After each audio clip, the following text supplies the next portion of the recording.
Proceed with the countdown.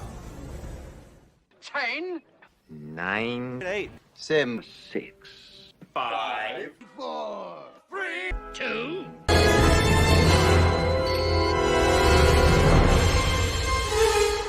Time's up. You turn me on, you turn me on, you're not too tall, you're not too short, you're not too round, But he clearly works in mysterious ways, and maybe that's just his job. And that's why critics can call him a genius or an idiot and be right no matter what. A demon to some and an angel to others, like a Cenobite. Oh, the plot thickens. Didn't even know you had a plot. No kidding.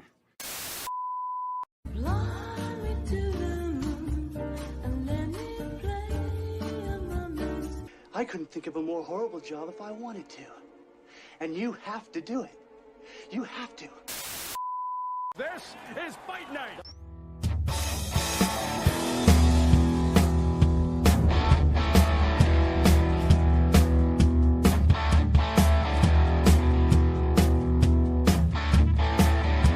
Tuesday night, and it's time to talk hard.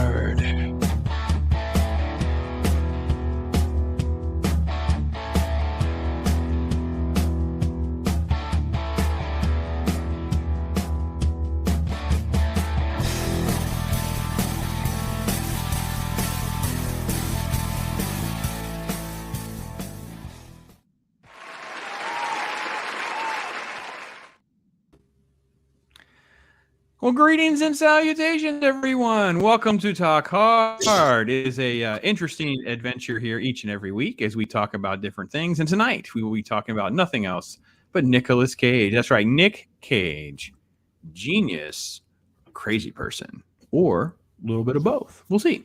Loki will not be joining us tonight. He's having a little bit of issues at home, so hopefully he'll be able to. I mean, he could pop in late. Who knows? But he's not able to be with us here. But we've been throwing an invite out here to a special guest. Hopefully he can be joining us. But with me, my brother right here, Ironcaster. Here we go, man. Nick Cage. Let's have a good night. Let's see what's going on with you, man. Oh, I am looking forward to this one. You know, see, I've been saying behind the scenes that like there's a lot more method to his madness than I was led to believe at first. But in kind of doing a little bit of research for tonight, I was pleasantly pleased with what I was finding.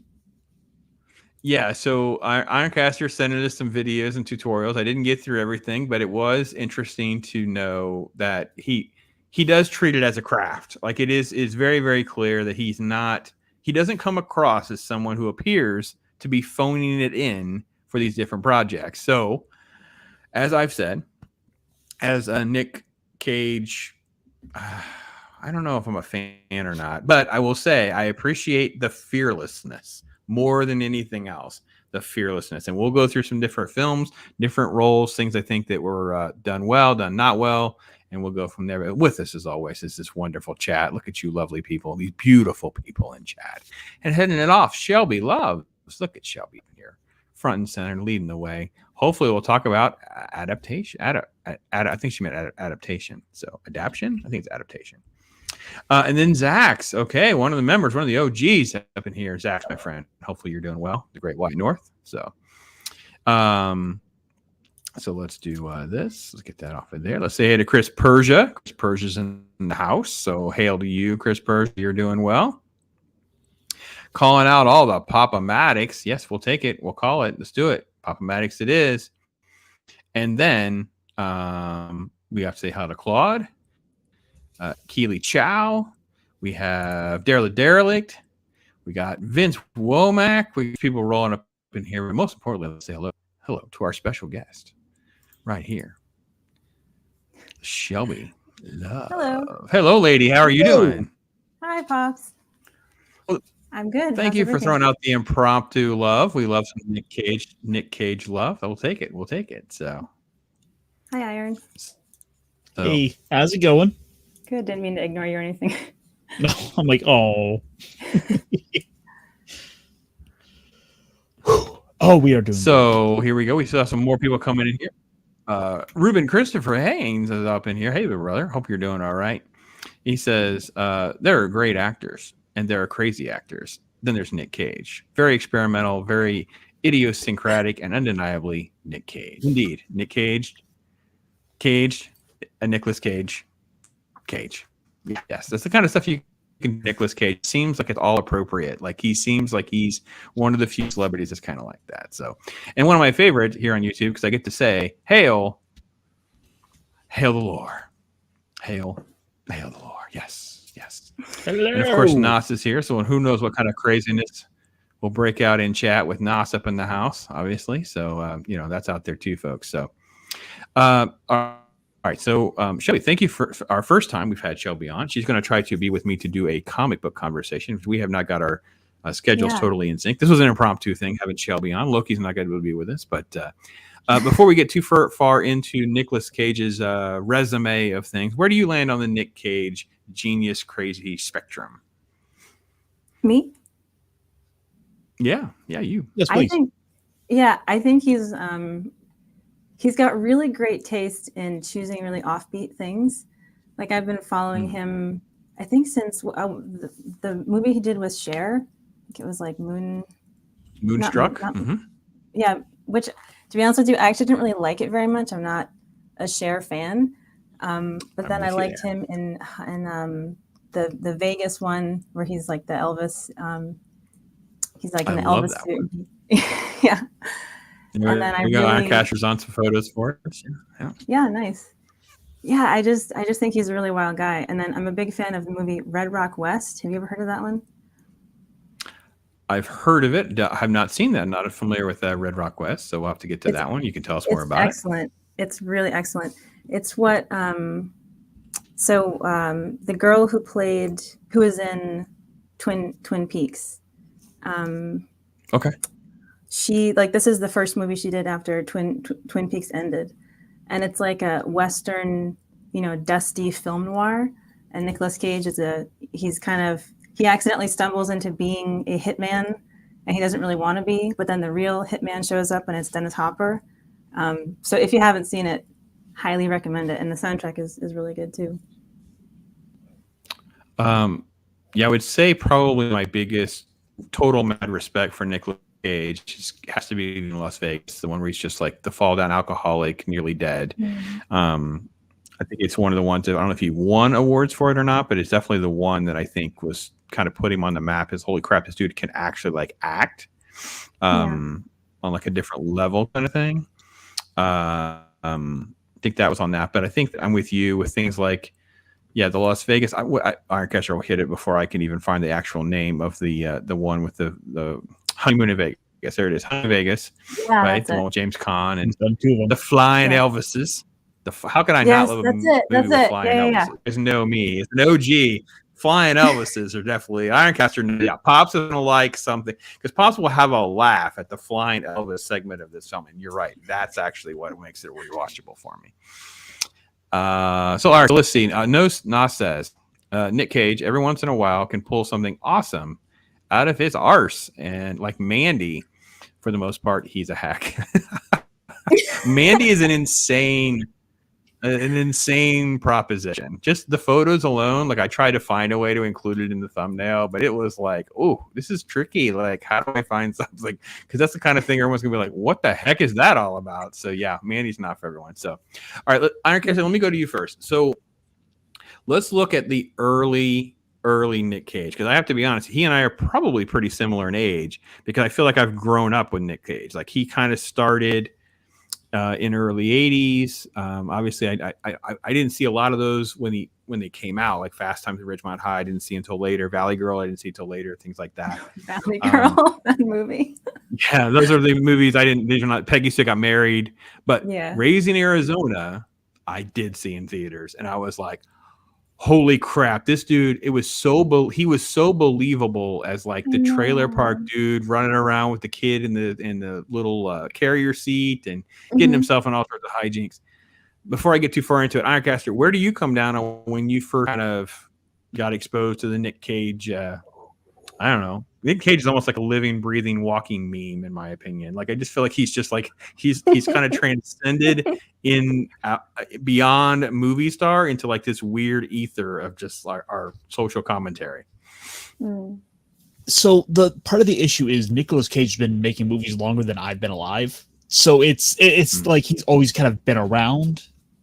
So it's like some of his more prolific ones from like the 90s are like when I was a child. So a lot of these were stuff that either was kind of, oh, I'm too young to have seen, or I didn't get to see any of this stuff until like I think maybe Con Air might have been the first one he was in that I saw.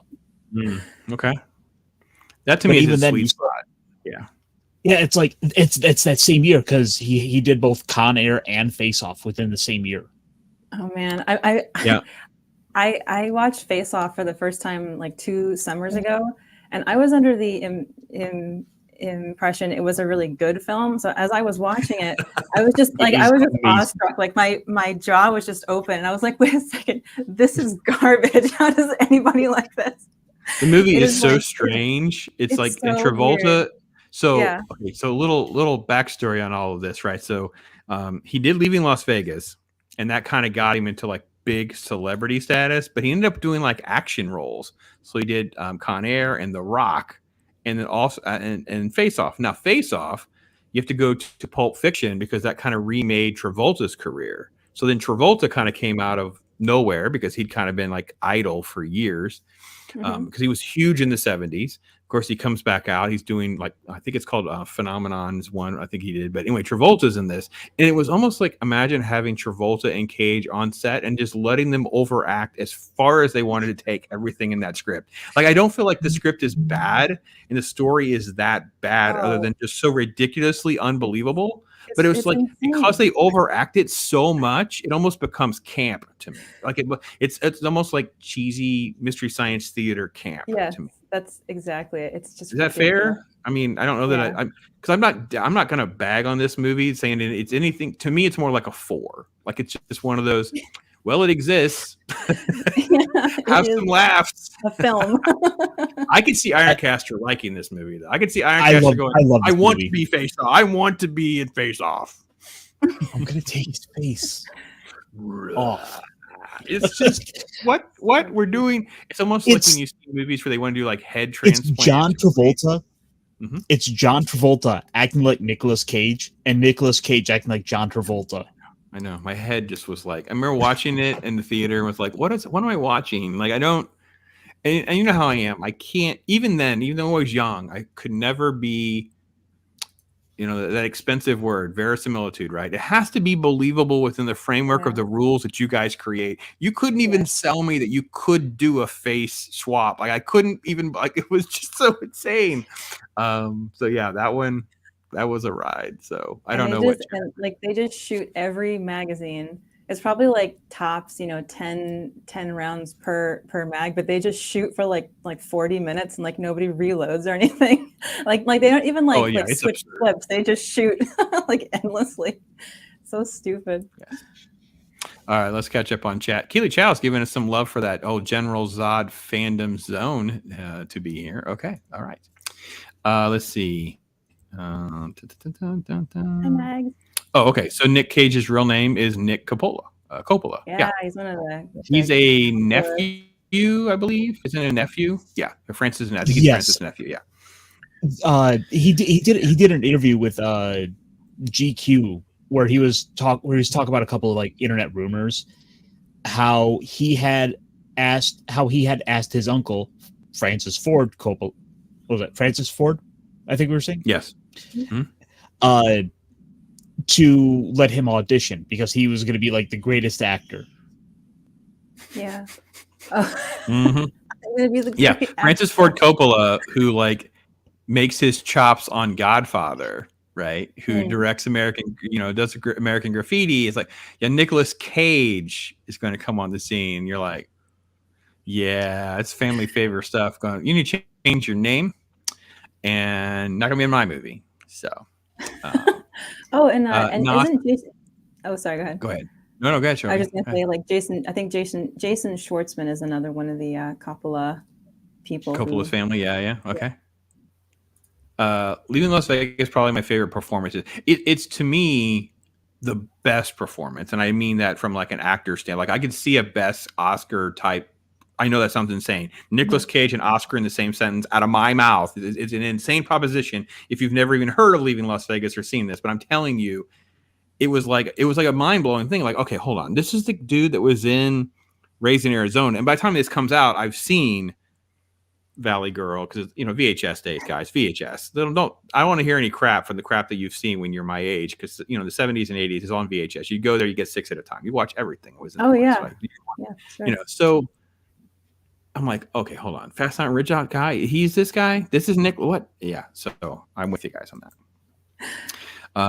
Hail the Lores talking about Face Off and The Rock. Yeah, it was just kind of like this era of them together. It's almost like this marathon for us, and I think this is where it kind of cemented him in like Hollywood lore, because these movies were a lot of fun. I got to be honest. I don't really care about how serious you want to take something like Con Air, but The Rock, that coin scene in the opening with Sean Connery was really pretty good. I actually love that one, by the way.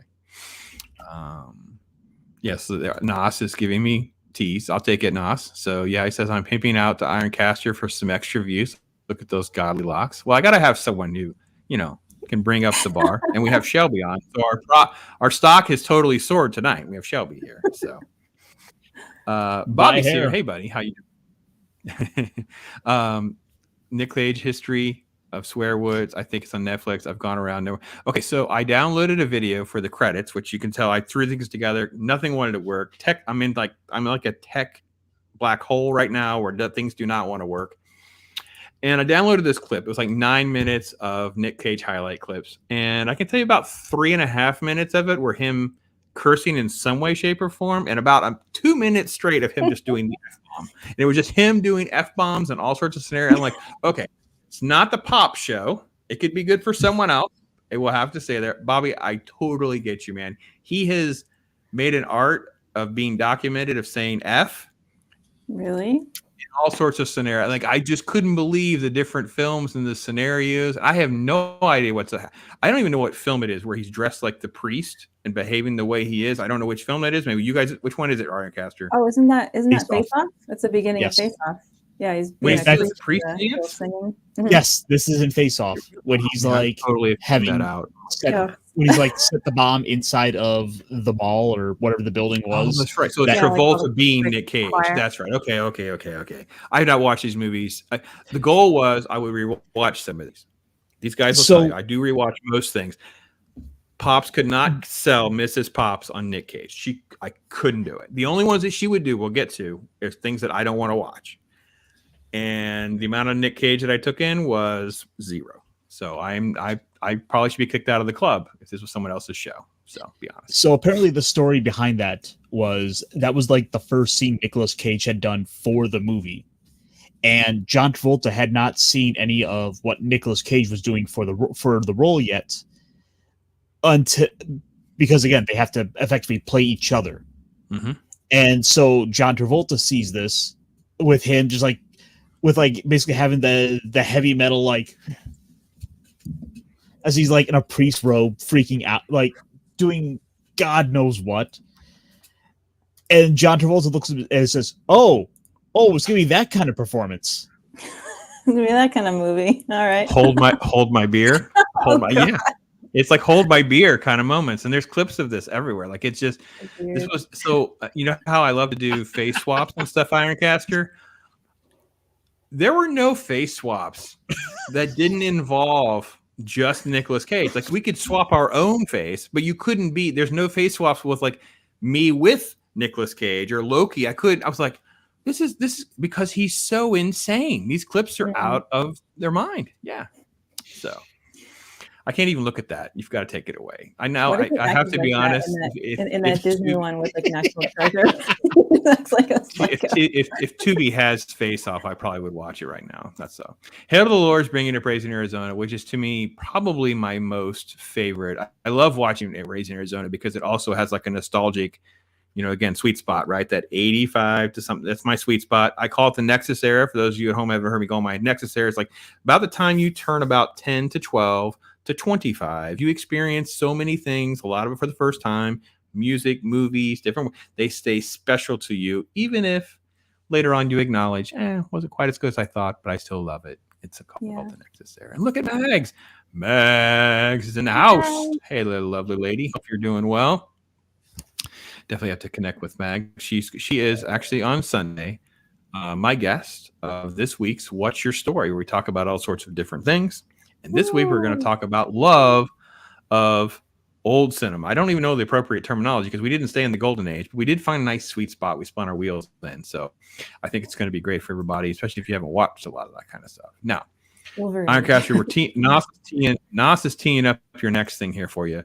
That is Ironcaster. He's supposed to be playing what in Renfield? Is he the vampire? He's the vampire. I got to pull up a picture real quick.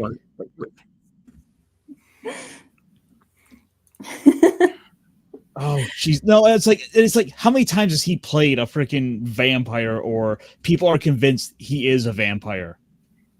Well, it's because of all these pictures from history, right? He looks like 2 or 3 different people in these vintage photographs, and you're like, holy crap, Nick! Nick Cage is a time traveler stuff. That has memed, I bet, 6 times during my life, and sometimes there are different photos. You're like, this is really going to actually kind of be a little weird. So, and this is the beauty of YouTube, and it's also the sadness of YouTube, because I don't know about anyone else, but if we live near each other, we would do a watch party. We'd go see Renfield in the theater, because that's the only way to experience something like that. It's like, it's amongst our own. It's like a fellowship gathering to go see something like Renfield. It would be a blast. So we would rent out a movie theater just to watch this. Yeah, they have like these $100 rental things. I'm sure we could find a way to pull it off. It's not even that. I mean, it's not that expensive. You 20 people is $5 a head or so. I don't know if Renfield will be an option, but it is in some cases. So. They let's see. Wiped the Munsters, like green face and Dayglow stuff. he looks great. I'm totally down with the concept of pitch it. Nick Cage is the vampire, and you just feel like, why not? Let's do that. Yeah, why not? Look at that, guys. How could you not want? I mean, I don't know. Maybe it's because I just don't consider it like almost like serious at this point. I just have a good time with the concept of it all. I don't know. Where are you at on the show? Yet? Where are you at, Shelby? You going to rush to the theater to see Renfield? I gotta be honest. I haven't been to the theater in kind of a while.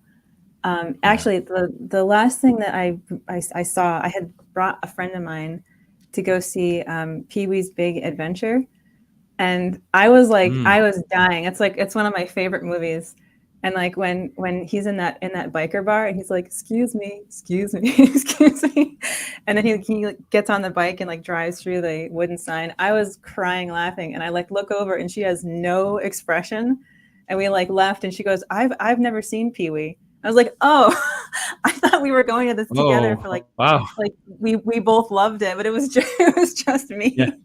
And she was a great sport. But yeah, I mean, I haven't been to a movie theater in, I don't know, a couple of years.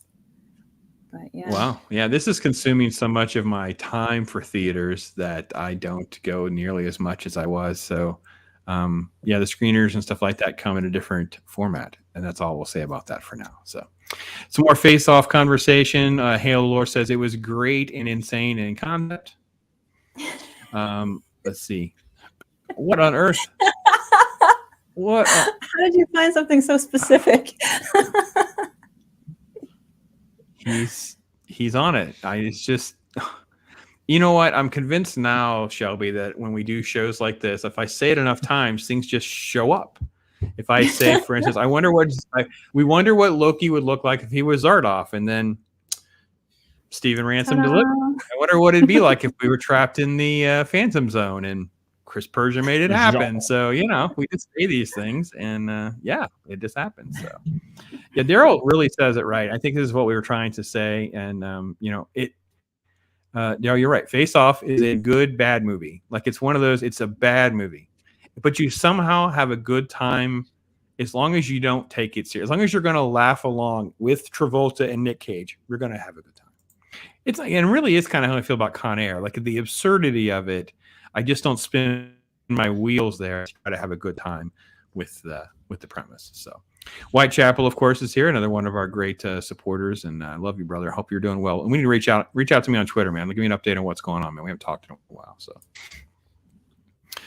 Yeah, we're going to Coppola references, talking about Godfather 3. Well, a lot more with Godfather than Sophia, just so we know. Let's see. Singin' Piranha, craziest thing. Let's go to that one. Let's see what Singin' Piranha says. Craziest thing must have been Kevin Smith's script for Superman with Cage and the Big Spider. Yeah. So, okay, if you guys don't know, he's a massive Superman fan. Ironcaster can give us that in a minute. He actually owned one of the $3 million Action Comics. Like, he was one of the ones that jacked the price up for Action Comics, one of the original ones, and got a tattoo. He was originally going to be cast as Kevin Smith's Superman.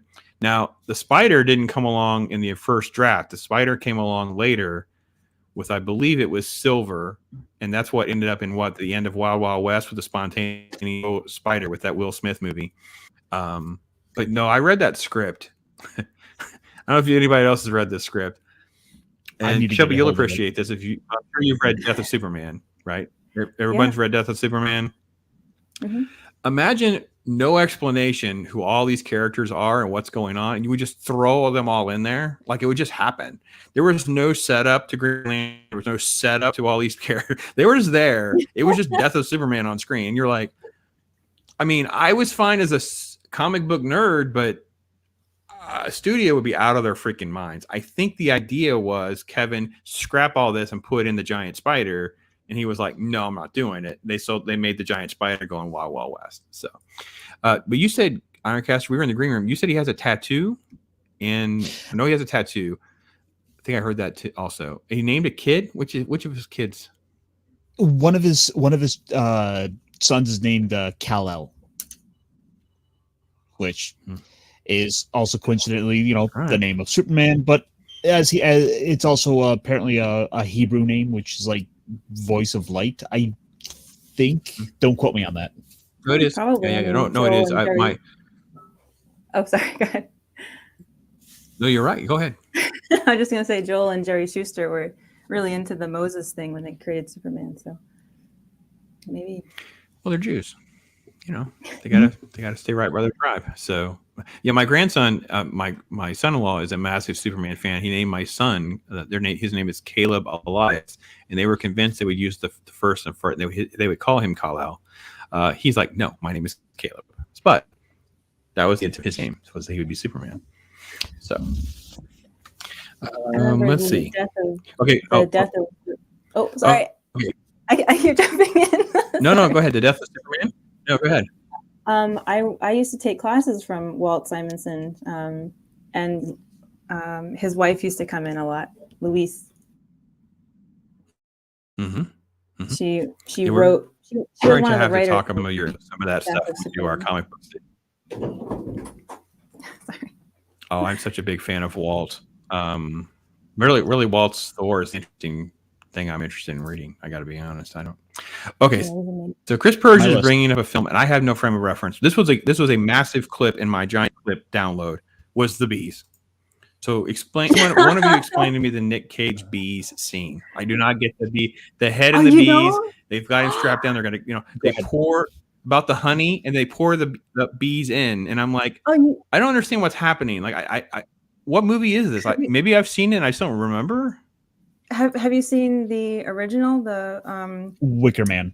The Wicker Man, the British film. Oh, Wicker Man. This is the remake. Okay. The original one, I think I've seen.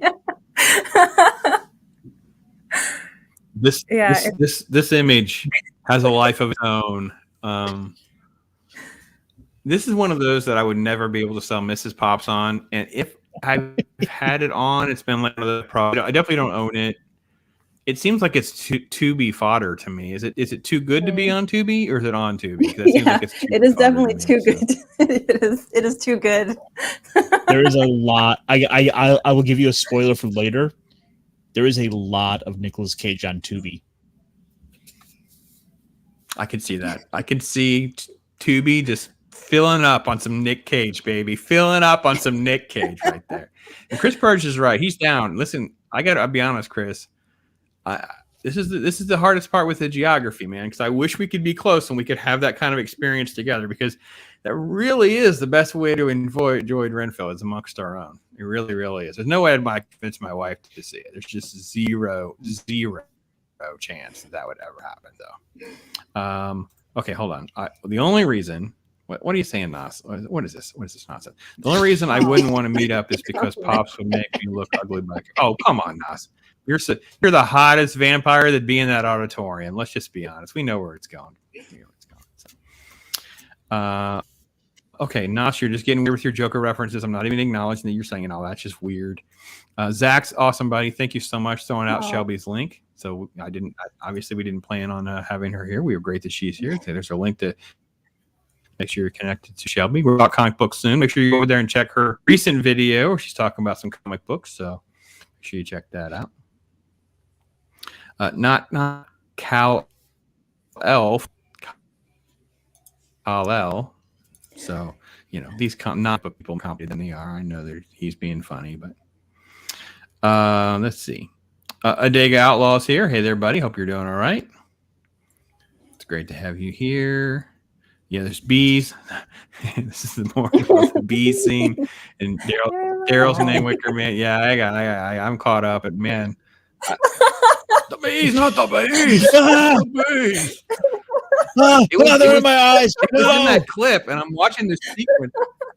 Well, then they're strapping him down. You're not going to kill me. It's not going to matter. You're not going to get your honey. And then they're like putting helmet on him, and I'm like, I couldn't look away, but I'm also like, what am I watching? Like, I don't even remember any of this. I think I've seen the original British one that Shelby was talking about. I don't think I've seen this one. Yeah.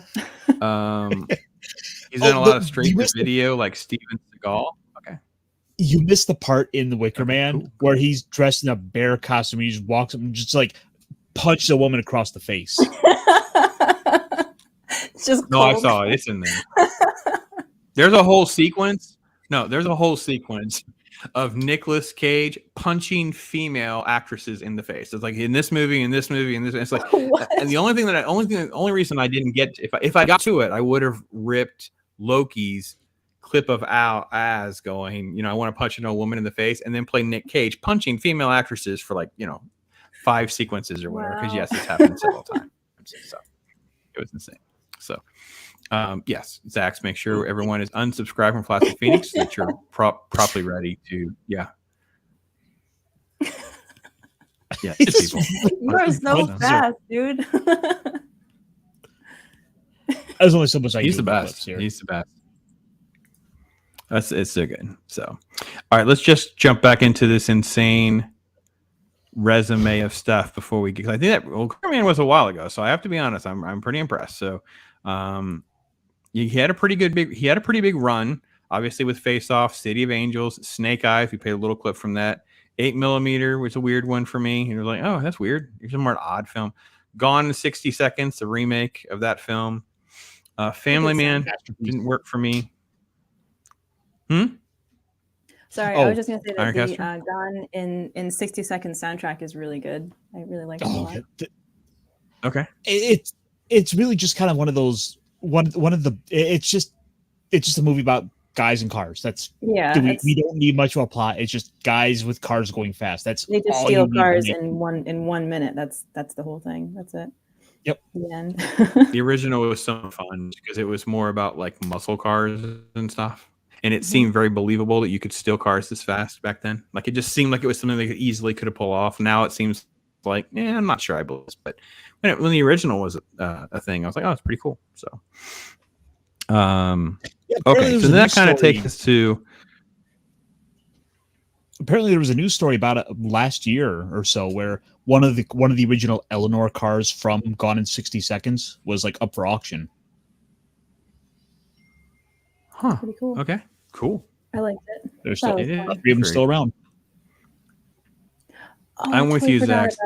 It's just one of those fun. I don't really know that I care about it. All right, I want to get to adaptation because I want to give Shelby her chance to talk about the love of adaptation. I've not watched this movie in a long time, so that's like your favorite.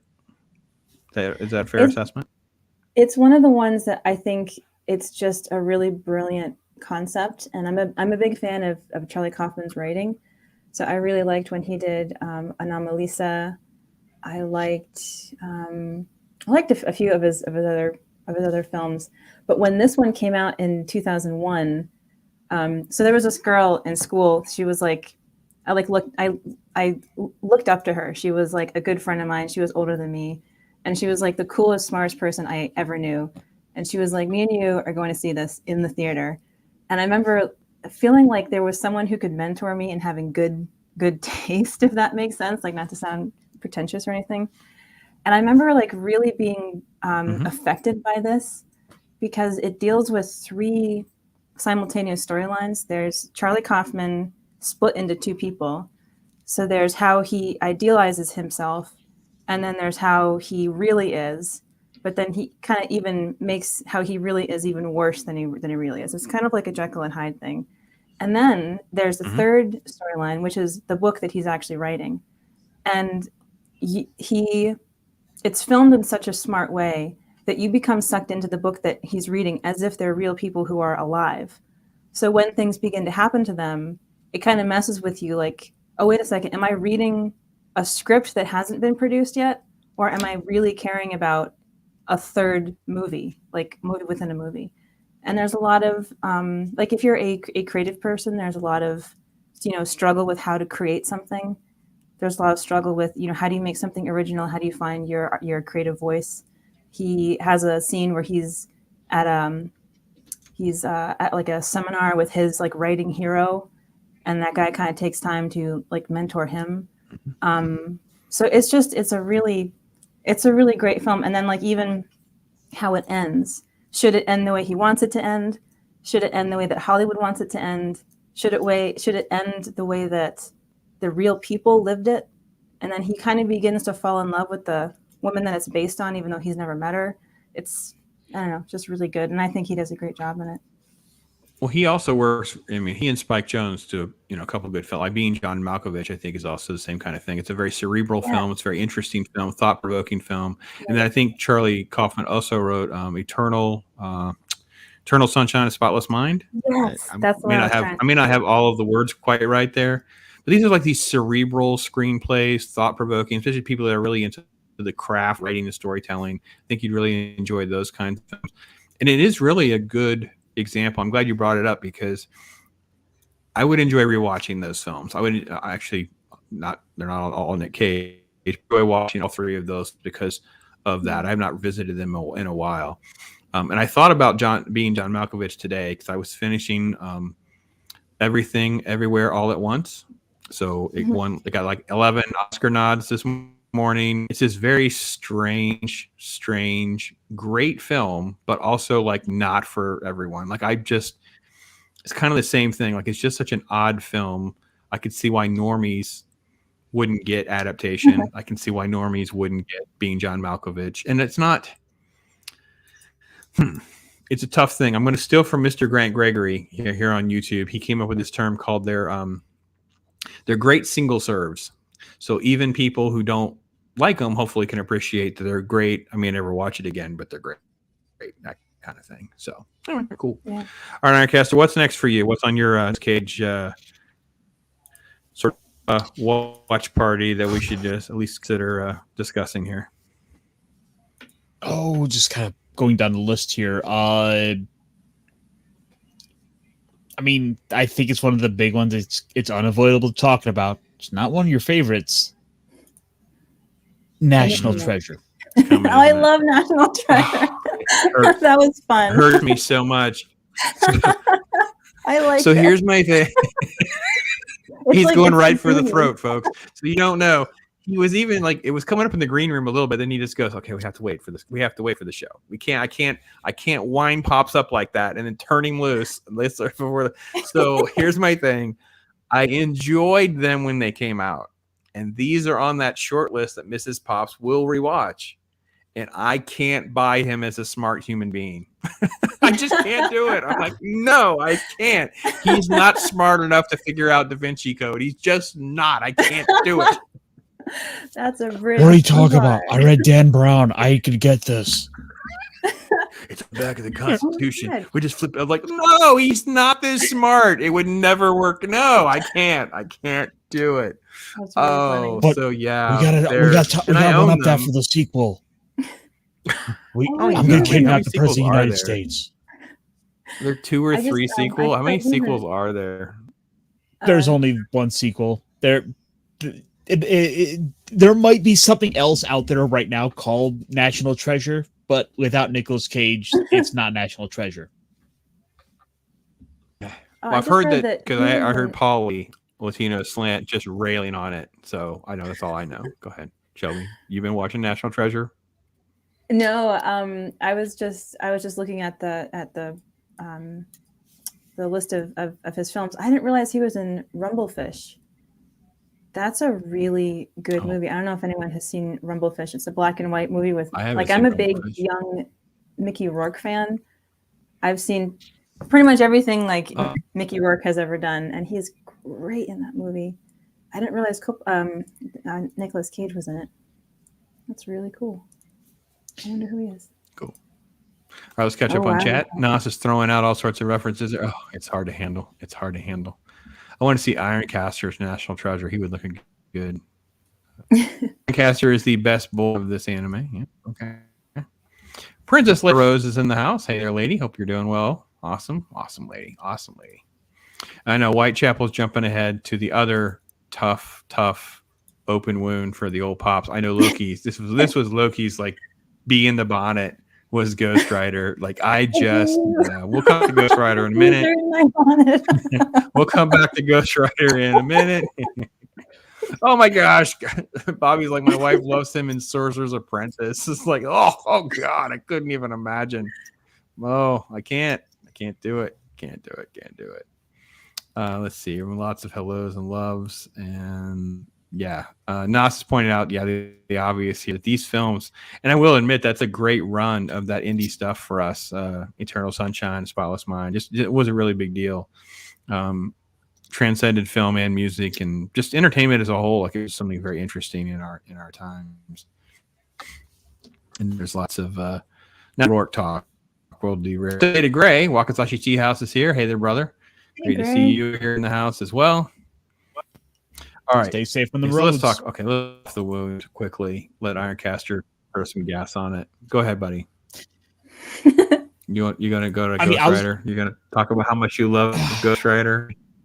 The thing is, Ghost Rider was actually a little bit of a disappointment for me because it was Nick Cage more reserved. He wasn't going full bore into it like I would have liked in the role. He wasn't cagey enough. Okay. I think it's the unexpected. He's not Johnny Blaze. It's a total miscasting for me. It just doesn't make. So in the opening, when he's trying, he's showing off for the girlfriend, he's doing his wheelies or whatever. He's very Nick Cagey-ish, doing some of that kind of stuff, and I was like, none of this is Johnny Blaze. None of this is working for me at all. And then the scripts just meander all over the place. The sequel as well. And I remember when the sequel was being made, they were all about these. They were going to film things on skateboards, and I'm like, I don't care. I just want a decent story, and it was not good. And the only thing I can tell you, I wish I had with the Ghost Rider movies is the Sam Elliott on the horse Ghost Rider, the actual vintage old G cowboy Ghost Rider with the horse. I was like, can I have more of that? Because that's kind of cool right about now. This Nicolas Cage crap, yeah, that was pretty rough. Yeah. That was really rough. Let me see here. I don't know. By the way, did you know there's so many? Did you know there was a Ghost Rider swimsuit picture? Yes, this is a thing. So back in the 90s, Marvel did a series of I'm not sure what swimsuit costumes. Some of them are horrifying, like Namor wearing just a seashell over his groin. Okay. The Punisher wearing a skull over his groin. And Ghost Rider, I would say, a little more risque. No. You see, now that's what Johnny Storm deals with on a daily basis, and no one has any sympathy for him. the pain of being on fire constantly. Just burn it away and just lay your chain down right there. Just lay your chain down as the metaphor. All right. He's got that See where you're going, Marvel. gap all the girls want. Oh, he's definitely lifting the thigh to show off his chain. I mean, there's not. I mean, this it's so on the nose. It's insane. I don't know how to wanted to channel. I know why it's still there. I'm kind of like, can you make it go away now? No, you got to blur out.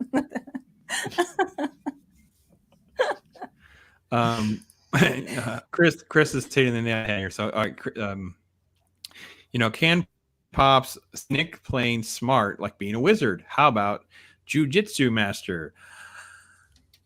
Not a wizard. Jujitsu master, doubtful. Like I just don't know. I don't know what. Sometimes I wonder. The worst one for me, if we didn't get to, it's on the resume. I don't know. I must have scrolled past it. The worst one is, they actually did a remake. There was this really kind of cheesy, didn't have money back in the day, Left Behind movie. There was a sequel with Kirk Cameron. They did a remake. I don't know why you would cast Nick Cage as the lead in a Left Behind movie. It was so unbearably distracting to have Nicolas Cage in this role. I don't even know how we got through it the one time. Like, I don't even know how in the theater someone else got us. I mean, it was a screener. I didn't pay to go see it. It's just like one of those things. Like, I just remember seeing that, and Mrs. Pop's out of her mind. She's just losing her freaking mind. Like, it's Nicolas Cage. It's supposed to be a faith-based movie. She's out of her mind. Just couldn't handle it. So, yeah, there's that. That's the best I can find for this. It's brutal, man. It's just. So he has to be friends. So I believe the director. If you look at the director, he's a stunt guy. And I think he's tied to the Raiders of the Lost Ark stunts. I think he's an OG guy. They have to be friends. There's no explanations on how they got Nicolas Cage. Like, why would the studio and Nick's agent, why would anyone connect these dots? I don't. Shelby I think the reality here, the reality here is Nicolas Cage on the cover of this is just as lost as the rest of us. He's like, why am I in this movie? Is that what it is? It's kind of like the Travolta meme where he's walking around with a jacket. Boss, it's like we could do one of those remove the backgrounds with we do one of those remove the backgrounds with this image and just having put in places. That's actually pretty good. Yeah, I may actually do that and save that image and just stick that in every now and again and see what Ironcaster knows. Because the kind of stuff that I do. So, what are you talking about? That is John. Okay, Hail the Lord. Well, that's what I'm saying. It's that kind of cheekiness. They're interchangeable at that point. Is he talking? Hail, are you talking about Ghost Rider, my friend? I'm just trying to make sure I gauge your barometer rating system. That's all. No, it was no either long-term Ghost judgment. Rider or National Treasure, because we had them both like back to back. Okay. So I'm okay with the National Treasure movies. Yeah, he has to let us know. So, yeah, chat. By the way, if I'm missing your chat, I apologize, guys, because So if you're not doing this, it just jumps so far and so fast that I don't even. We're bouncing around topics like crazy. So, yes, Shelby has a comic book video up. She's already emailed me about it. We're going to do a comic book stream together. My schedule, of course, is jam packed. So she's been gracious with her opportunity when she wants to get together. I'm the problem. So bear with me, guys. I try to sort all that out. So, Chris is saying that Johnny Storm at least had some clothes made of some unstable fuels. So Reed Richards hooked him up with a suit so he wasn't running around completely naked. That's true. Yes. Well, he does like Max Ghost says too Rider hot 2, for sure. or 1. Hey, Dave Verdon's in here, brother from another mother. Hey there, my friend. He says best Nick Cage is going to be raised in Arizona. Well, you know what happens. We're about the same age, so he understands. Let's see. Where's Kirk Cameron? No, Kirk Cameron, I guess, gets left behind. Okay, I thought he was going to pull up that same swimsuit photos. I just saw flames and a chain, and I'm scarred, and I'm like, bear with me. Yeah, I guess Kirk Cameron gets left behind in the Nick Cage, and I have no idea. So Kirk Cameron isn't left behind by again. Jesus. he's probably good. Haley Lord says it was the first Ghost Rider that he shows some love for, so we're fine. We're good. So, what they're saying? Pops is in demand. Pops has just got a big chunk of time to work manage, and it's some it's away from me. That's all great, bro. More love for Raising Arizona. Yeah. Okay. I do. Oh man, I meant to. Yeah, I have to.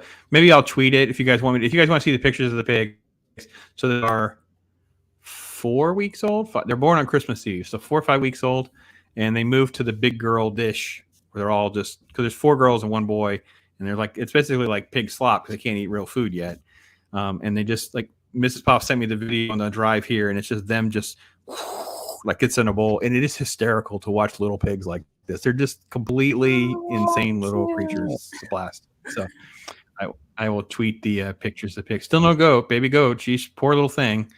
They're supposed to be running, and poor little mama goat. She's only 18 inches tall. She's this itty bitty mini goat, and she's got her bag for her babies, but there's still no babies, so she can't really run like this. I'm like, come on, girl, anytime now. Come on, girl. So, all right, Nicolas Cage. Okay, who's up now? Shelby, tell us something else on the Nicolas Cage filmography. Is there anything else you're like, I'll watch that? You got anything else? I'm going to go to the list. I'm going to watch his newest one, I think. Yeah. Yeah, I didn't realize he was in The Old Way. So now I kind of want to go back. Sorry. I keep talking over you. I'm so bad at Rumblefish? this. I'm terrible at this.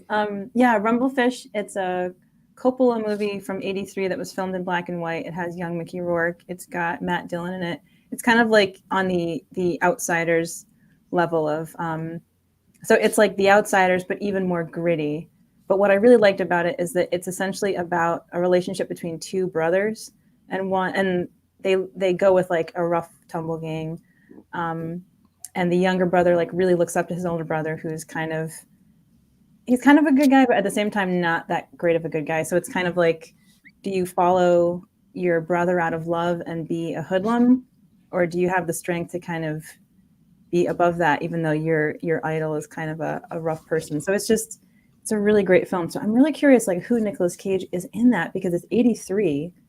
That must be really his third movie. Yeah, he did it right. I've never watched it. I just have it. It's not clicking for me. Yeah. We didn't really give Kick-Ass any love. Ironcaster, you guys some Kick-Ass love?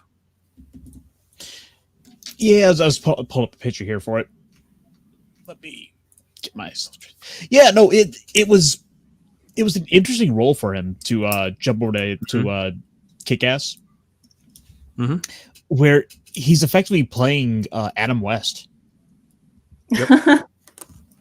Yeah, it's really kind of interesting. I actually enjoyed that one. It really was kind of weird because I just felt like he definitely did a transformative approach to it all. And what's weird is kind of even just the still here, I can kind of get that Adam West vibe out of him.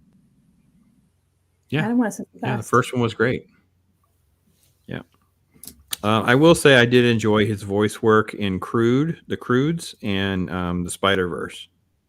The noir spider. I thought he was fine in both of those. Yeah, that's right. Yeah. Forgot about that. I've never seen Pig. I don't know if any of you guys in chat have seen Pig. I always heard Pig was really good, but I never got a chance to see it. And I want to see the new one called The Old Way. I just haven't gotten to it. I was able to catch a clip of that new Western of his before the show. And that looks good. He's not just going for some hammy thing. He's going very serious with it. It's Nicolas Cage in the Wild West. He's just looking after a girl. Mm-hmm. Very cool. Okay, I'm willing to give it a shot. I got to be honest. It looked good. So there's definitely a few there. What about you guys? I do think that though, for kind of where we're coming from, I think it's gonna be a better movie than Gina Carano's Trouble Is My Business. Mm-hmm. Or was that the name of it? Or no, Trouble on the Prairie. Oh, right. Terror on the Prairie. Looking at it, thank you. Terror on the Prairie. It's just something about it makes me think that I'm probably gonna like it better than Gina Carano's. Okay. Like we said with Gina Carano's, there was just a lot of dead space with it all. Like it just needed to be tightened up a little bit. It wasn't bad. It was just there's some dead space with it. So, so let's see. Your Barmy's in here. Hey there to you. Willy's Wonderland. A couple people, see Chris and Zach have brought that up. I've never watched it. Is that you guys are giving that a thumbs up or not? You guys tell me that. I will tell you this much about it. He got the Mark Silvestri book. Willy's Wonderland. Nicolas Cage does not say a word for the entire film. Huh. Uh-huh. He doesn't punch women. He doesn't have any F-bombs. He doesn't have any bees in his face. He's just hanging out. Oh, he's fighting animatronics. I feel like it's a trap. Okay, I feel like there's a trap here. There's like a setup or something I should be aware of. So. He's looking for images. Shelby, have you seen it? No, I haven't. I didn't know what it was, actually. This is kind of one of those Five Nights at Freddy's-esque movies. Oh, okay. I've heard of it, but no, I haven't seen this. Okay. That also seems like a Tubi movie. I love that movie just so much. First impression, it just seems like a Tubi movie. Just like it's on Tubi, and yeah, it's my new thing. It's like God, tagline down here. When they beat up the giant rat. Oh, it isn't over yet. 2020 isn't over yet, kids. Ringer shirt. Oh my gosh. So yeah, and Gray's pointing out he's got this great comic book that was done by Mark Silvestri, Batman Joker Deadly Duo. So I've seen the art. I agree. Your Barmy says Pig is pretty deep. Oh, well, that's good news. So yeah, I would like deep. That would be good. And the fact that it's Nicolas Cage, that'd be a shock. So I'll take it. So good, cool. Yeah, your Barmy, I couldn't agree more. The first one is pretty amazing. Just the idea, the whole Batman, the retired Batman thing with a completely different take. It was pretty great. Yeah, it really was. Yes, Fritz the Cat was based on a comic. It was based on a Robert Crumb comic notes. Yeah. Let's see. So yeah, no. He's one of these actors that, like I said, I'm gonna go back to what I said in the beginning was the fearlessness of it all. Like I just feel so much respect for actors who don't want to play it safe. Like we're in an era where, I mean, look, I enjoy Tom Cruise movies as much as anybody else. They're entertaining. It is what it is, right? But let's face it, 97% of his resume is this one character. It's like a very little move. You know, you got to go back, to this old era when I grew up where like, it's the Hoffmans and De Niro's and yeah. They're remembered for certain roles, but they also have this diversity. Hackman has this incredible diversity. They have this diversity on their resume. And you just don't see that with a lot of actors, especially right now. And I at least felt like with Nicolas Cage, and Ironcaster was turning me on to the GQ interview thing, which I haven't had a chance to watch. But I definitely got the sense this dude will I'm not saying he'll take any role, but you feel like he'll just try. Sure, let's do that. That sounds interesting. Let's do that. Ironcaster, when you were watching that thing, though, you were pointing out that he was talking about inspiration from like the Golden Age, like Metropolis and Golden Age Hollywood. Speak to that a little bit so I can kind of get caught up on that before I watch that video.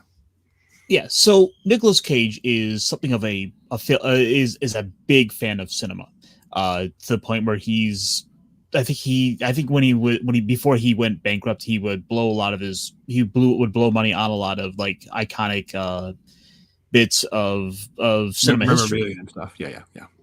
$3 million for an Action Comics #1 that was selling for about $1 million. Got it. He bought that T-Rex skull. Yeah.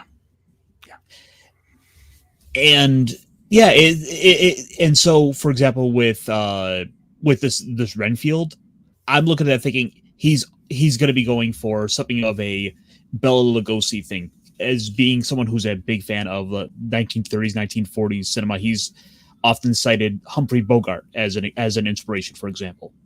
Some like the scientist in Metropolis, who's like with his metal hand, which is something he's cited before as one of these things he's drawn from for inspiration. And so I'm looking forward to what he's going to put into that performance there, for example, with that. But he's also gone on to talk about what he calls as a nouveau shamanistic style of acting, is what he calls it. Which, as he's kind of gone on to explain, is effectively kind of beckoning back to the days of us like around the fires, with as tribesmen listening to these shaman telling stories of basically almost quasi-religious ceremonies as we're being told by these elders, by these early actors. I'm sorry, I'm not buying all that part, but it took, you had me up until then. And I'm like, okay, he's not selling me on campfire acting, but I will watch the clip as he tries to sell me on nouveau. What's it again? Nouveau what? Shamanic. Okay, so Hollywood. That's just no. That's something that he picked up when he got high last weekend. He was watching a lot of Ken Russell films. Yeah, no, yeah. He's like, well, it's nouveau is French for new, so it just sounded really cool. I like shamans. That's cool. Let's just put it all together. Nouveau. All right, so they're trying to sell me on Willy's Wonderland. Zach says it's wild. Gray says it's insane and great fun. And then I need to do a double feature. That's right. There's the weird thing is there was actually like two of these like evil animatronic movies that came out within like a year of each other. There was Willy's Wonderland, and then there was the Banana Splits. Oh my I feel like I got the Banana Splits one. They sent it to me. They sent me a physical copy, so I agreed to screen it. And I thought, I thought, who is going to screen this? And I thought to myself, I have to go because I want to see what other press would go because they're very, very snobby, right? And I didn't get a screener, and I was like, well, that's kind of weird. It's coming up pretty soon, and then it just showed up in the mail. So I actually have a physical copy of the Banana Splits horror movie. And did a review. It's one of my early early phase of Pops dabbling with the cameras and stuff on the side because I was still working for doing other people's stuff. So I just love the fact that Chris Persia used the word cageism. So I'm just good with cageisms. So that's good. White Castle, we kind of skipped over Vampire Kiss 1988. I cannot even tell you when I watched that last. I saw it in college. It's a VHS watch for me. Never watched it again. I don't know how you guys feel about it or if you've ever watched it or not. There's nothing memorable about it for me personally. So, well, you say that. Fritz the Cat is based you say there's nothing memorable about it, but Nicolas Cage is nothing that's so therefore you're wrong. Well, okay. Correct. You're right. Okay. You're right. Robert Crumb. Yeah, they're all talking. Now they're talking Fritz the Cat for some reason. I have no idea what we've done to these people. So, Nas is saying, I want to start my own tribe. Look at that picture. It's just so silly. It's just. I'm really good with my Beretta, if that helps. I actually want to get into competition. Ooh. We'll be a main hunter. Shelby will be the main warrior because we're more strong.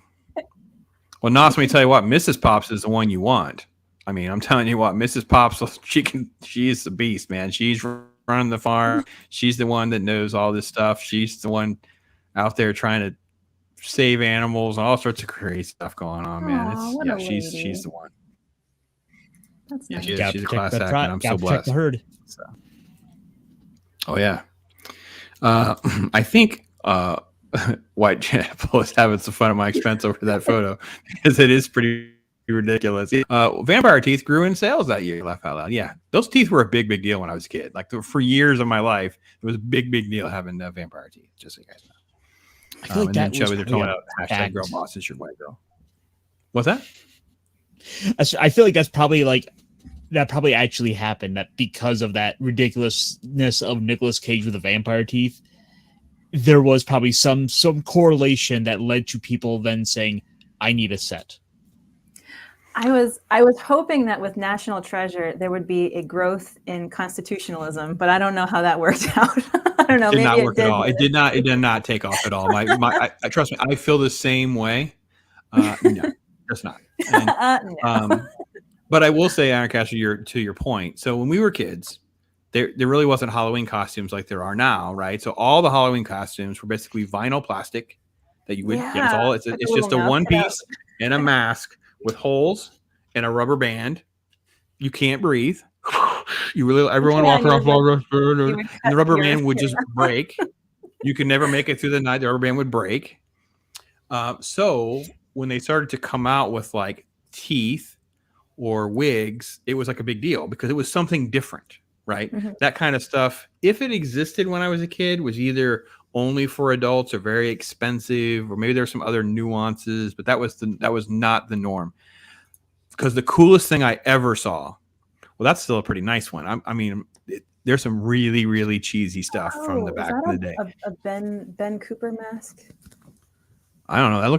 That's pretty nice compared to what I was talking about. So, because I'll never forget when Star Wars came out. It was the Halloween that Star Wars came out, so it was in 1977. Went to this haunted house, and now I admit it, he's an adult male, so he's tall, but he looked like a Jawa. So he had made a robe, and he figured out some way. I have no idea how in 1977 he did it, but he had glowing eyes.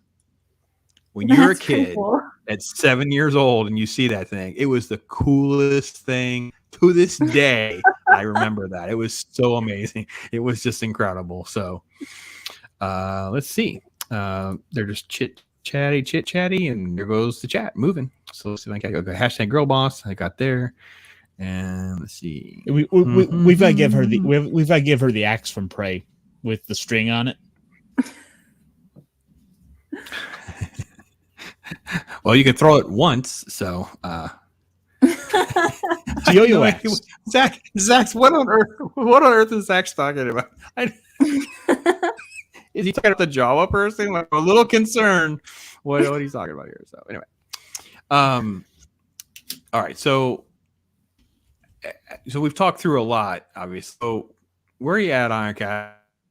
Are you going to go to Tubi and have a Nick Cage marathon? That's what everyone really wants to know, is how much Nick Cage is Ironcaster going to consume in the next 30. Is there going to be a top 10 Nick Cage films on Tubi by Ironcaster video coming in our near future? That's what I expect.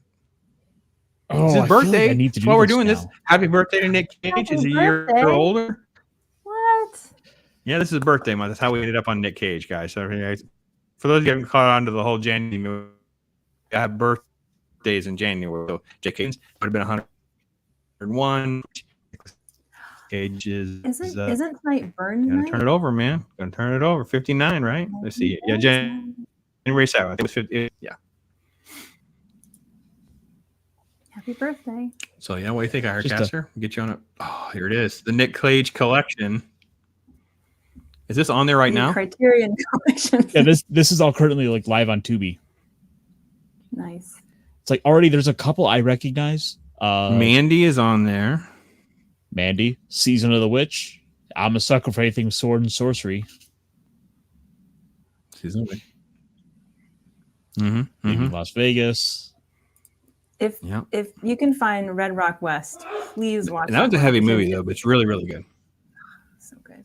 It's like Wild at heart, but just a little bit less gruesome. There's more. No, he just keeps going. Okay, this is like 18 or 24 films. He's like owning Tubi. Now we're getting out of stuff that's not him, just related stuff. But there's almost 20 films on Tubi right now. See, Drive Angry. Okay, so again, so my Drive Angry story. So I remember thinking, this is going to be really, really bad. And I remember watching the movie, and it was really, really bad. So, yeah. I just remember this scene where he's supposed to be kind of demonic or something, and he gets himself a prostitute, but the entire time he's wearing sunglasses and smoking a stogie while they have their scene. And I'm just thinking to myself, I'm not really in this film like at all. Like I'm not connected to anything. Can I go and come? Can I just leave? Like nothing is redeeming about that film. It's a mess. That film is terrible. What a horrible. You can go when I say you can leave. I would. So would you mess with Nicolas Cage? Does he seem like one of those actors like you would mess with? Because I would think that he's probably on my list of like, because a lot of them are small humans. Right, they're not really big people. You think that they are, but they're not. Oh yeah, Nicolas like Cage to me. they're all like little tiny humans, right? Mhm. But Nicolas Cage is not. He's like a normal size guy. Like he's a normal dude. I don't know how much. No, he's like 6 foot tall, right? So he's like a normal person. I mean, I really joke. Yeah. Like I think Tom Cruise is 5'6" because he wears big shoes. Like, let's be honest. Like it's He's got lifts. Yeah, I mean, these are really tall humans. It's really strange. Like, I don't think I really met. I think I got the handshake when they brought De Niro and Billy Crystal through the radio show back in the day when they were doing their tour. Oh, cool. For their whatever that comedy was where they were on together, the Shrink one, and they're like 5'4", 5'6". These minuscule humans, like these, you know. I think I talked a couple weeks ago, like, you know, the Harrison Ford interaction and seeing Lucas, you know, Harrison Ford's a pretty tall dude, and here's Lucas, 5'7", 6'7". They're all these little tiny humans. Nicolas Cage is not. Nicolas Cage is a normal sized guy. Never met him. I don't know. I'm actually shocked because I thought Ford was a pilot, and usually pilots tend to be like, you know, 5'7", 5'6", so they can get in the like fighter jet, you know. But no, yeah. I don't think he's as much of a fighter jet pilot as much as he's like a prop jet pilot. And I think Harrison Ford is just like a cowboy. Like he's just sort of like, I got rich, I bought a farm in Wyoming, I'm gonna fly a plane, he's just Harrison Ford's a different kind of grumpy old man compared to some of the other ones, that's for sure. Okay, I'm not tall. I'm just a normal size. I'm about 6'1", Nas, just so you guys know. So yeah, I'm about 6'1". Because Loki's taller than me. Loki's a little taller than me. Loki, I think is 6. I think he says 6'3". I haven't met Loki yet. Let's see. Is there anything else that taller than you? Taller than us? Someday we're all going to meet in the middle of the country. That's our latest plan. At some point was that yeah. Sorry, Grace singing. Grace singing, I'm a cowboy on a steel horse I ride. She's quoting Bon Jovi. Oh, geez. Yes. Dead or alive. Oh, don't. I love Bon Jovi. Like it's made fun of in my house. Oh, she makes fun of me for liking Bon Jovi so much. Like I just can't help it. Like I grew up on Bon Jovi. Like I can't help it. I have like an unhealthy love. I just like I really love Bon Jovi. I like Bon Jovi. I do. I listen to like. So they tease me because I have like, it's love of the 80s, but I'm told that it's very, we'll use the word effeminate music, and that I shouldn't love some of the Bon Jovi and the Journey and the Fleetwood Mac that I love. And I'm like, but I love this music. Like it's just crank the Molly Hatchet and let's roll. I've got I love Mac on my record player right now. See, we get along but see, I love like rock, and I don't know that I said metal. I grew out of metal. I grew out of a metal phase, but like I still love AC/DC. I mean, AC/DC is probably like my jam on that side of it. I mean, I just can love Thunderstruck is like the dream. I would love to have the Talk Hard Thunderstruck amalgam song like that. That would be the dream. I could get them to, instead of being Thunderstruck, it'd be Talk Hard. Like, oh, that'd be the dream. That's like the perfect song for me to get pumped up for this show. So, well, I think we've done Nick as good a justice as I think we can. I would say that coming away from it, I'm going to watch The Old Way for sure. I would say I'm probably like 90% to put The Pig on my list if I can find The Pig. What am I looking at again here? What is this? I would say this is what I would call Nicolas Cage's Doctor Strange. I have no idea what I'm looking at right now. I just feel like he's punking me is what I feel like I'm looking at right now. He looks like this was real. Venture Brothers when they do the Doctor Strange parody. Dr. Orpheus. Yeah, Dr. Morpheus. That looks so good. This was Nicolas Cage in Grindhouse. Oh, really? He was in Grindhouse? Tarantino in one of the Tarantino Rodriguez one? Yes. If you'll remember, they did a series of fake movies, which is how we then got Machete. Oh, right. Yes. The Danny Trejo thing started that. Yeah, okay. I'm with you. And this was Nicolas Cage is Fu Manchu. Oh, of course. That is so good. Of course. Man, I wish I would have found that clip. Would have put that in the credits. He is full Cage. He is full Cage. It is 30 seconds. You should put that on your list. That's so funny. That is so funny. I don't know how I'm going to get to Nicolas Cage content, so I have so much other stuff to do. But I did enjoy paying homage to what I consider to be one of the most fearless actors of my generation. That's for sure. Hopefully he'll be remembered as that. And we can definitely point out some gems, because Leaving Las Vegas, and I really didn't, now that Shelby's brought it up and really broke it down for me too, I really did enjoy Adaptation. And I'm like, I should really watch that again. I got a feeling I'm going to love it even more now. So it's so unique, and it's just so nice going back to films where a writer wrote something brand new, and it's not an adaptation of anything that exists. It's not a redo. It is like Charlie Kaufman wrote this, and he and Spike Jonze are not interested in all of this. As far as I can tell from their resumes, they have never shown any interest in this element of era of. This is why I don't understand where certain filmmakers are not getting loved by us, because they don't make the genre films that we're talking about mostly. But like Steven Soderbergh couldn't be more anti the Hollywood. What the heck am I looking at now? What is I don't know. It's a cute rabbit, I guess, with an angry Nick Cage on it. Well, I'm sure there's a name for him, because it wouldn't be Nick Cage. So Rabbit that's one of the other things. If we're going to be talking about Nicolas Cage, that needs to be addressed as well. And that's all of these Nicolas Cage faces on things. Well, I told you he's a living, breathing meme, that he's moved beyond like he's an actor celebrity thing. It's moved into meme culture, because there's no end to Nicolas Cage memes and stuff like that. Like it's just insane. So okay, so yeah, they're your Barmy, she's throwing out the whole thing about Pig. So yeah, I'm gonna put Pig on that list too. So my short list right now would be The Old Way, Pig, and Adaptation would be the 3 Nicolas Cage movies that I will come away with saying I will put on the radar screen and get to at some point. I will say, since the Oscars only decided to focus on about 7 films, almost everything was come from like some like, oh, I don't have nearly as much homework as I thought I did, because there's a whole bunch of things I haven't seen, but I'm like, not nearly as much as I thought, because yeah, it was that kind of morning this morning. So I'll be doing a stream on the Oscars in about a little over an hour, about 8 o'clock my time. So yeah, we'll put Pig on the list. So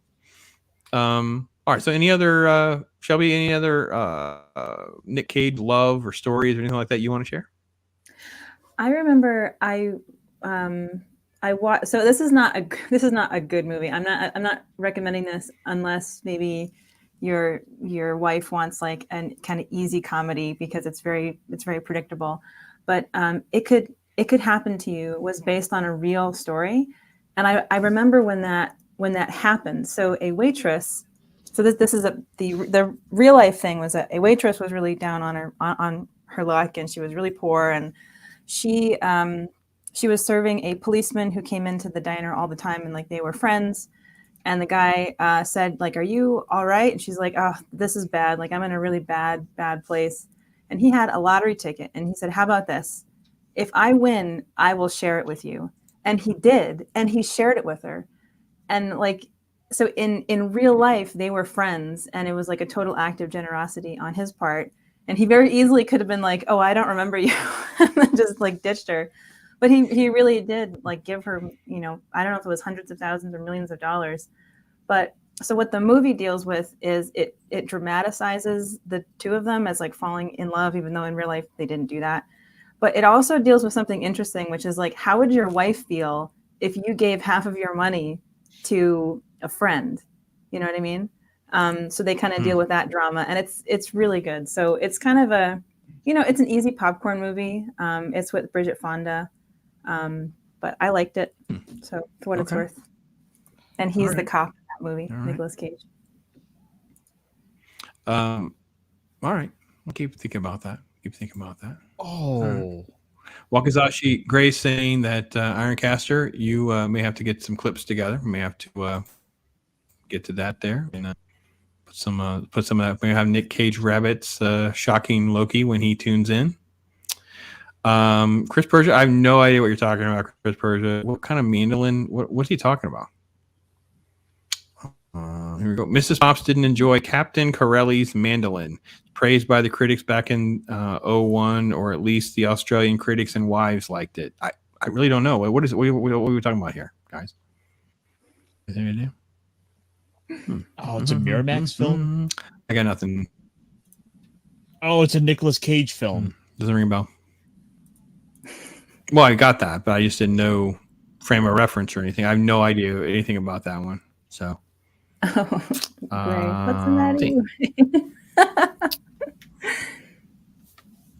matter? Nicolas Cage and Penelope Cruz. No, yeah, she's not gonna watch that. She okay. So here's the thing: she does not like Nicolas Cage. So she's okay with a couple of his little popcorn movies, like.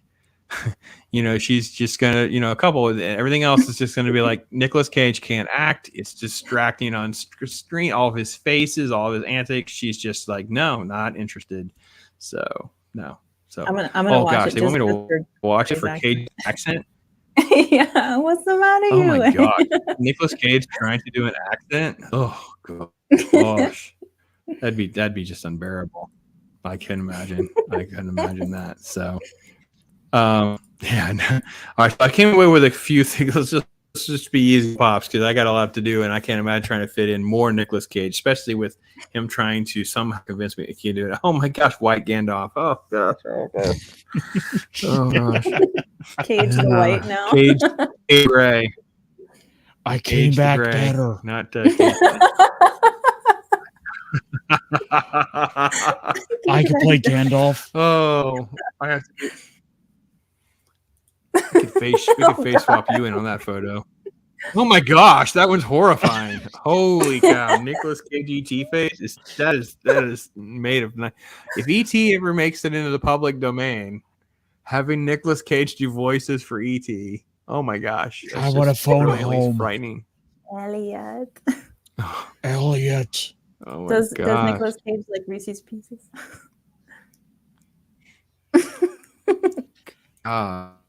My oh my, life is complete now. I've had to endure that. Thanks, Ironcaster. More deep scars for you guys out there. So, okay, so let's see. Shelby's channel. Make sure you guys hop over there. Make sure you let's get her some subs going. Let's get some content going on Shelby's channel. She's one of us, guys. She loves comics. I heard her talking comics, so I think I found a sister from another mom right there, because we have some love that we share. And then, and I love writing. I love a screenplay. So I'm like, oh yeah, I found somebody who really thinks very similar. And I'm sorry for her, but I do understand. Next week, we're going to do Christian Bale, just another fearless actor with a crazy resume of stuff. And hopefully Loki will be back with us, and we can talk about Christian Bale, who had really more like, the acclaimed films on his resume. But he does have like zany roles. I mean, it's kind of weird to think about some of the stuff that Christian Bale has done. But yeah, another one. Oh, dude, what? Dude, what? Stop. He was waiting to do that. He was like holding. He was just waiting. He really was. That's what we call a pregnant pause. He's just looking at you so longingly, so romantically. See, this is the problem. Whenever I put his face treasure. like dancing, this is what happens when I put his face on the diver and he's dancing with the shark because of the shark caster stuff. So, yeah, all you members, throw those shark casters in there, fine, because he's the shark caster. Shelby probably has no idea what we're talking about. I don't. Sorry, I don't know.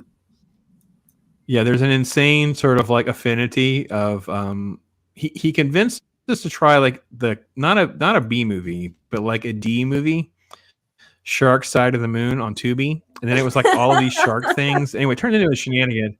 So I was really shocked by this.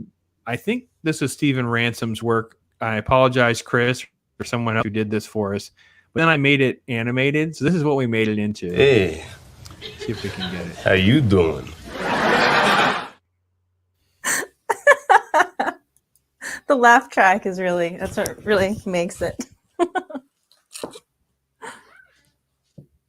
I have to be honest, the best face transfers have been Ironcaster. Like the singing turkey and stuff like that. It's like gold. Yeah, and it's even better that it has the beard. Like, it definitely, you look like you. I do some, and they don't really work well. Even though I admit that the Radagast is like frighteningly eerily like on the nose. Like that was actually a little too on the nose. It kind of felt uncomfortable. So yeah, we'll do Christian Bale next week. After this, guys, if you want to hop back an hour, it's about 8 o'clock Eastern time. Yeah, we'll talk about this Oscar stuff. You can get Pops' reaction. I probably will open the door so you guys can come in here and tell me if you've seen. Oh, please stop! Oh my God, dear Lord, dear Lord, Nick. The fat one looks Wow. like the cat that I used to have, actually. So I have to be honest. The one on the right, the fat one, kind of looks like it could be a character in a movie. Like it literally looks like it just could be an animated character, like a film. So. I really wanted to channel Garfield. Ghibli horror. Yeah. Yeah. There goes the shark cast. Christian Bale. Bobby's pointing out Christian Bale almost was Anakin Skywalker. Well, there's a long list of actors trying to be Anakin Skywalker. Christian Bale can actually act, though. So, to be honest, I'm thankful he didn't get that role. Because the strategy on Phantom Menace was don't act. The strategy on Attack of the Clones was act less. Nas, you have no idea how bad this movie was. Like, there's only, I think it's only the 2 films. Like, there's 2 films in 2022 that I didn't finish. Sharks of the Corn was one of them. Sharks of the Corn, I mean, it was so bad. It was just, I can endure just about anything, but that one did.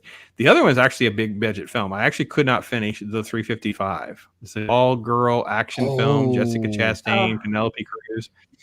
And my review starts, I think I clearly said, I stated about 40. Here's my review. I made 45 minutes. So if it got better after this, pardon me, I'm not going on. This movie is garbage beyond all garbage. I could not get through it. That trailer is so cringy.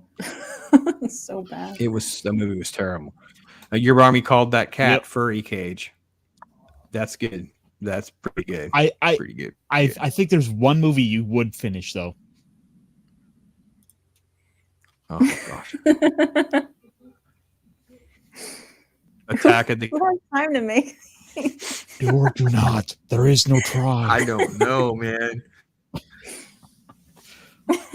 Attack of the Cages. I had to get out of my bankruptcy somehow. Help me, I took Obi every Wan role I Kenobi. could in Hollywood.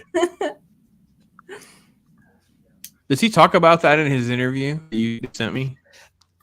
He talked about that. No, financial. That was, I think, from a little bit before that. But there was a Variety article that was talking about how he was doing everything he could to get out of his bankruptcy. How he was just taking all these roles to do that and take care of his mother in her nursing home, and that he gave it all to all his roles. So he's not just phoning it in. He didn't just phone home.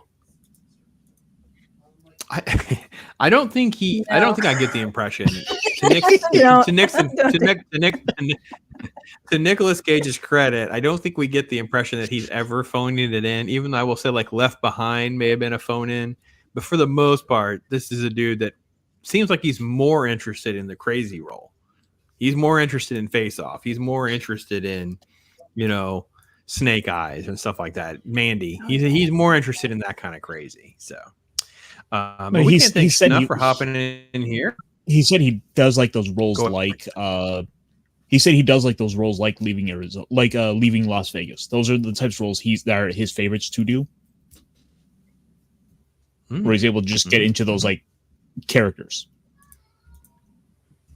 Very cool.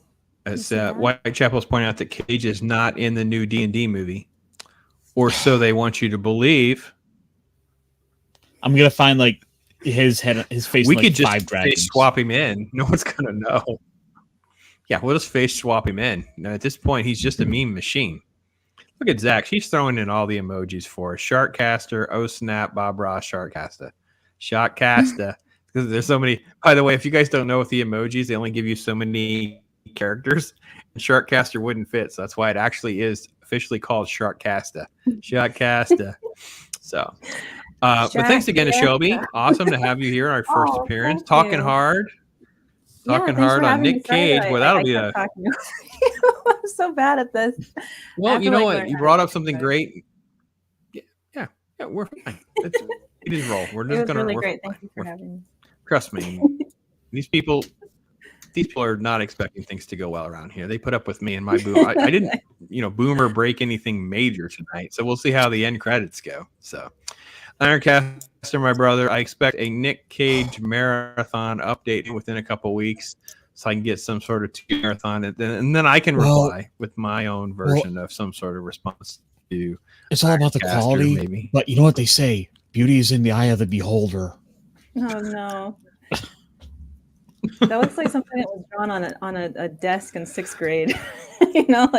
Like you sit down in like the next class and you're like, who drew this in pen on my desk? It's like you would find this in the desk when I was in school. You'd find this in the desk at detention. Like you'd go to detention for something stupid.